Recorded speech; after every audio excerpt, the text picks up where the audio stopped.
Je m'appelle Dacian Cioloș, j'étais ministre de l'Agriculture en Roumanie, j'étais après commissaire européen à l'agriculture et puis là récemment Premier ministre de la Roumanie. Donc, je suis ingénieur agroéconomiste, j'ai travaillé dans l'agriculture en tant que producteur agricole, après dans le développement agricole et puis finalement dans les décisions sur les politiques agricoles.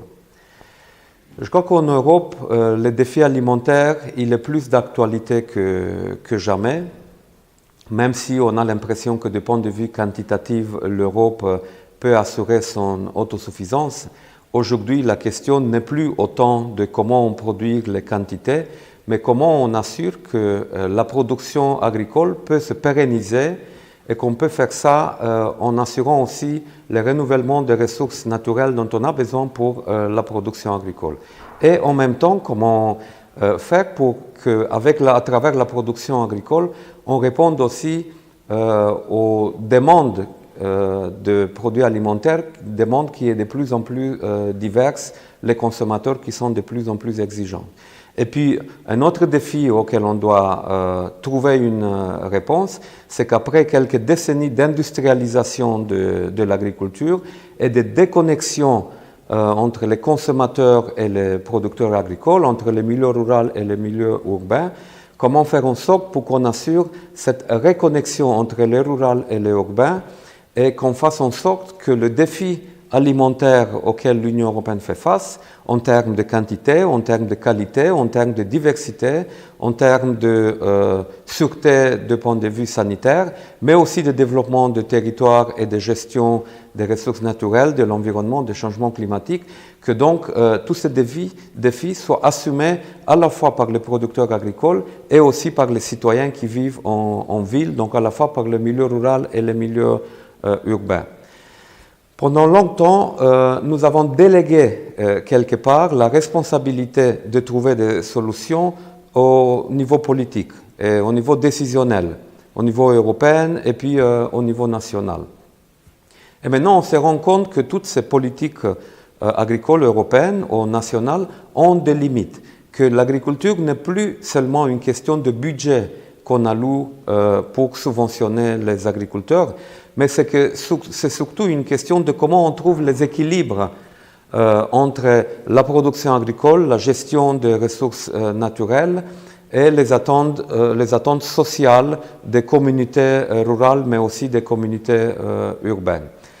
Donc je pense qu'une des solutions à explorer pour assurer cette transition vers un modèle d'agriculture vers l'autre, c'est de responsabiliser l'ensemble de la communauté citoyenne vis-à-vis de la production agricole et de la production alimentaire. Et cette responsabilisation passe aussi par le modèle de consommation. Le modèle de production agricole que nous aurons à l'avenir va beaucoup dépendre aussi du modèle de consommation que nous allons développer. Jusqu'à présent, ou dans les dernières décennies, dans la période de l'industrialisation de l'agriculture, le modèle de consommation a été décidé par les grandes entreprises de transformation agroalimentaire et aussi par les grandes compagnies de distribution.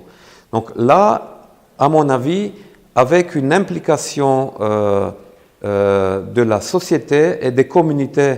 pour redéfinir le modèle de consommation, pour privilégier à nouveau le circuit court, pour privilégier la consommation locale, la consommation de produits de saison. Nous n'allons pas peut-être remplacer complètement, totalement le modèle actuel de consommation qui passe encore par des chaînes plus longues et par l'anonymisation des aliments, mais en tout cas, nous pouvons créer une alternative, puisque c'est cette demande qui va pousser après les agriculteurs à venir avec un autre modèle d'offre. Et donc, tant que nous n'avons pas consolidé suffisamment ce type de demande et organisé suffisamment bien ce type de demande des produits locaux, des produits de saison, des produits qui respectent certains principes de bonne gestion de ressources naturelles, les agriculteurs à eux tout seuls ne pourront pas changer le modèle de production parce qu'eux, ils doivent y vivre. et ils doivent s'orienter vers la direction qui leur apporte aussi le revenu dont ils ont besoin. Donc je pense que tout d'abord, une des voies d'évolution, c'est l'implication citoyenne des communautés locales. Ça commence à se faire déjà dans beaucoup de villes en Europe, mais aussi à travers le monde. L'étape suivante, ça serait que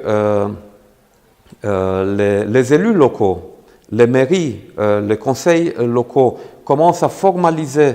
d'une certaine manière à reconnaître cette organisation citoyenne qui est en cours et qu'on passe d'une demande formulée par des petits groupes, des familles qui veulent avoir des produits frais et des produits locaux, qu'on fasse en sorte que aussi les cantines, les restaurants, les hôpitaux, les entreprises de tourisme de ces communautés puissent privilégier d'abord les produits locaux et puis que ces communautés arrivent à se mettre en réseau pour que quand il y a des échanges des produits alimentaires, ça puisse se faire dans un cercle le plus adapté possible en respectant tous ces principes. Ensuite, en cherchant la manière pour assurer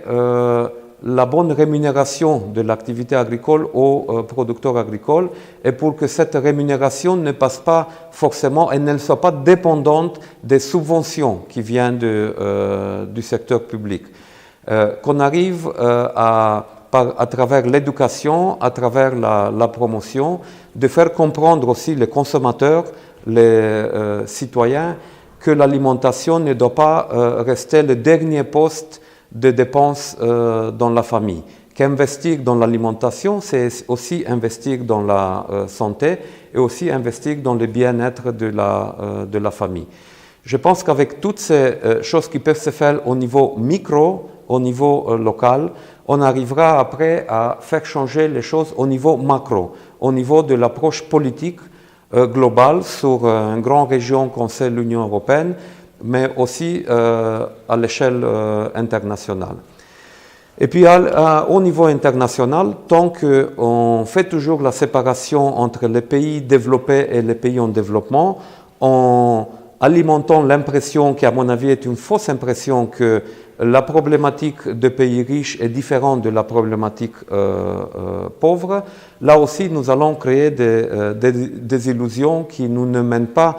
dans la bonne direction des choses. Donc je pense qu'aussi au niveau international, à travers les différentes institutions internationales qui s'impliquent dans la question alimentaire,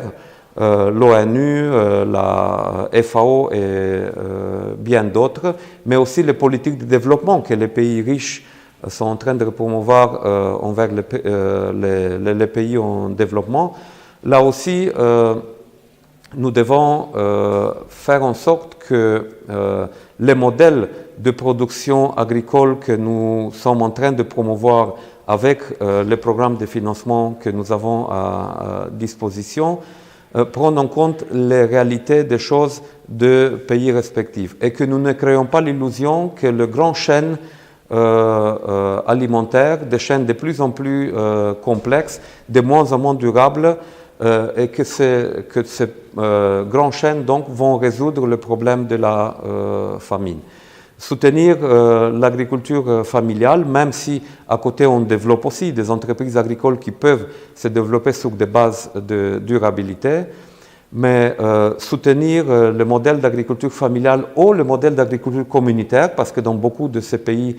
on a des modèles d'agriculture et d'exploitation des terres qui visent les communautés et pas forcément la famille. Donc en prenant en compte ces réalités qui existent sur le terrain, nous allons au moins éviter des erreurs dans ces pays. Et puis il y a une autre question que je vais toucher, c'est la question du foncier. Si on a l'impression que l'accaparement des terres, que le land grabbing, c'est seulement un problème des pays pauvres, là aussi nous nous trompons. C'est une question auquel les autorités publiques doivent apporter des réponses pour faire en sorte que